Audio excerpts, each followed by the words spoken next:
여러분, 사람은 누구나 다 나이를 먹습니다. 인정 안 하시는 분 안 계시죠? 사람은 누구나 다 늙습니다. 이것 또한 사실이죠. 인정 안 하는 사람 아무도 없을 겁니다. 그렇기 때문에 노후 대비는 필수입니다. 노후 대비를 안 하는 사람은 대체 무슨 생각을 하는 걸까요? 노후에 어디다 손 벌리고 살아? 1, 2년도 아니고? 보통 아침, 점심, 저녁으로 나눈다 그러면, 그러니까 아침, 낮, 저녁. 사람 90세로 따지면 1살부터 30세까지는 오전입니다. 아침. 31세부터 60세까지는 오후 시간입니다. 61세부터 노후 90세까지는 저녁 황혼의 시간입니다. 그러면 우리 신림 가족분들 보면 대부분 오전인 분들도 계세요. 30세 이하도 계세요. 근데 일부가 있죠. 한 5% 정도 되나? 근데 40대, 50대, 60대가 가장 많으세요. 그렇다면 당연히 노후 대비를 생각해야 되는 사람들이에요. 그런데 얼마 전에도 자료에도 나왔듯이 사람들이 젊었을 때는 노후 대비 심각한 거 몰라요. 노후 대비 별로 생각 안 해요. 당장 먹고 사는 거 생각해요. 욜로만 생각해요. 현재를 즐기자는 거, 현재가 중요하다고. 그런데 나이가 벌써 50 정도만 넘어가게 되면 노후 대비에 대해서 사람들이 걱정을 하기 시작합니다. 노후 대비는 빨리 할수록 좋아요. 근데 그것을 일깨워주는 곳이 없거든요. 사회 구조상, 시스템상, 이 금융에 대해서. 이 노후 대비를 일찍 해야 된다는 게 얼마나 중요한 것인지, 또 노후 대비를 빨리 할수록 그만큼 수월하거든요. 복리의 효과로 인해서 알고들 계시지 않습니까? 그런데 대부분 뒤늦게 노후 대비에 대해서 생각하고 뒤늦게 시작을 하는 사람들이 많아요. 그나마 안 하는 사람보다는 훨씬 낫죠. 자, 요번 기사 한번 봅시다. 10년 전 한국 코스피 대신 미국 S&P 500을 사서 묵혔다면, 똑같아요. 지난 영상처럼 테슬라에 10년 전 투자했다면 수익률 얼마나 될까? 1억이 150억 됐거든요. 150배. 엔비디아 50배가 됐거든요.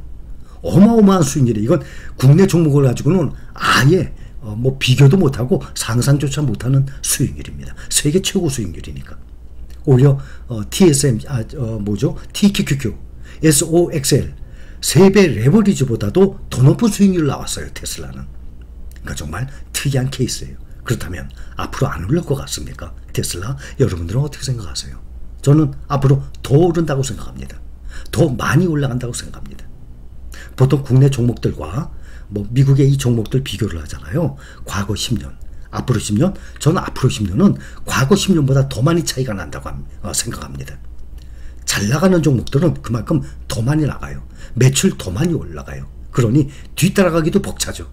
2등, 3등 하는 회사들은 1등을 10년 전 한국 코스피 대신 미국 S&P 500을 사서 묵혔다면 딱 5년만 봅시다.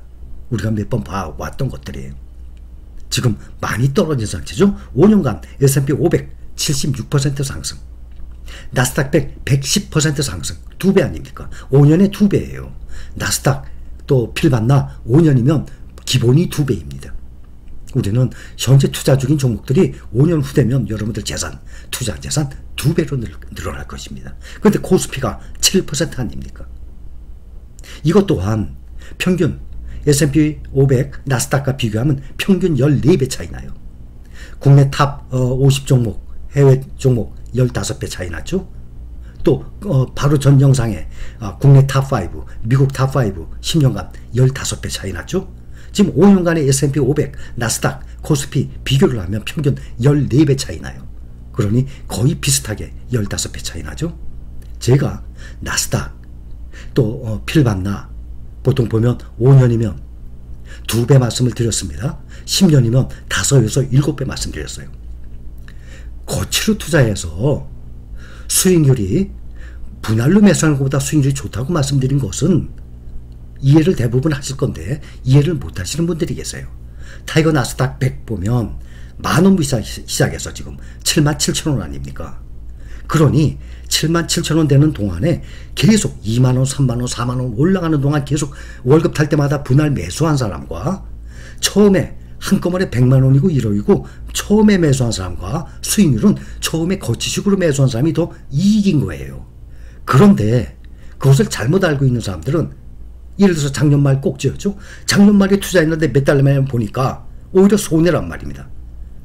그러면 이거 잘못된 거 아닌가 생각하는데 그게 아니죠. 거치식으로 하는 게 수익이 더 좋다는 얘기는 장기적인 안목으로 봐서 말씀을 드리는 거예요.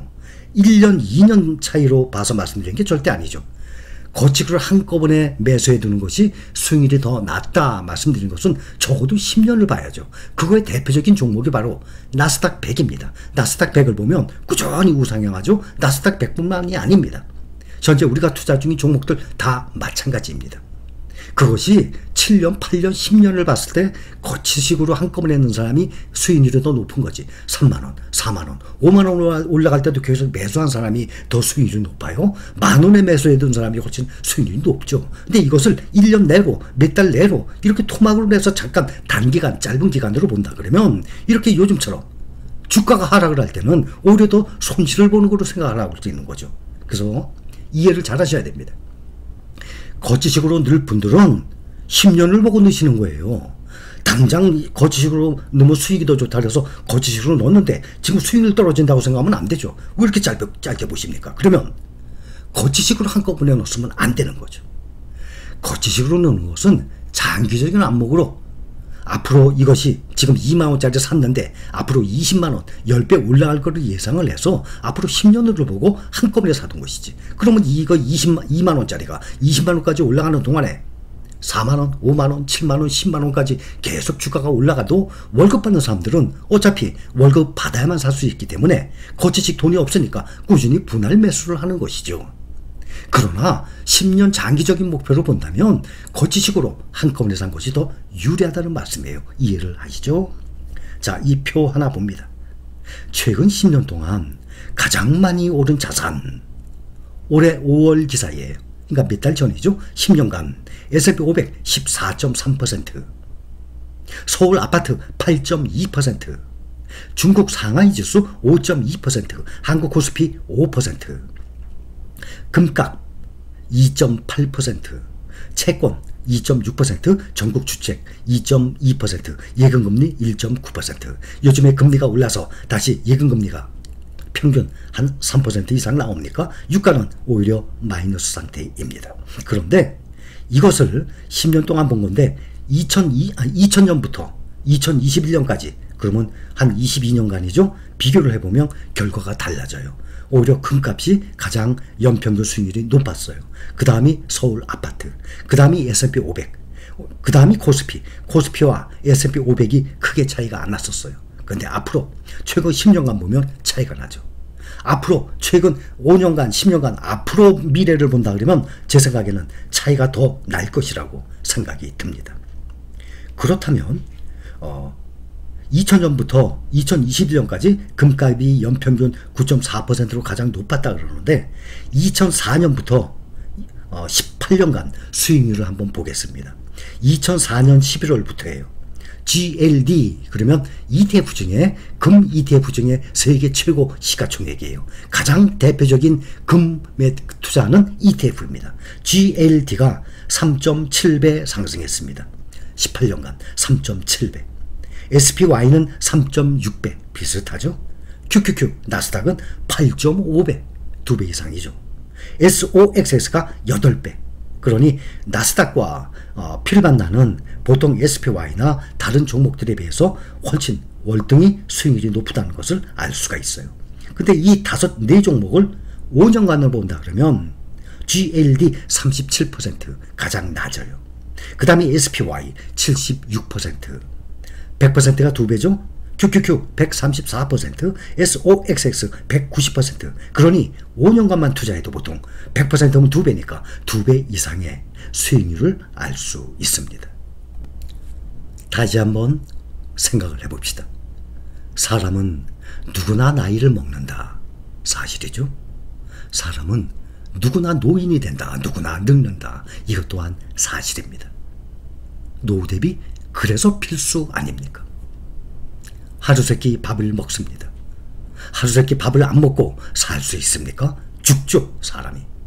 우리는 죽을 때까지 하루세끼 밥을 내 손으로 지어 먹기 위해서 그것을 준비해가는 과정의 사람들입니다. 여기까지 감사합니다.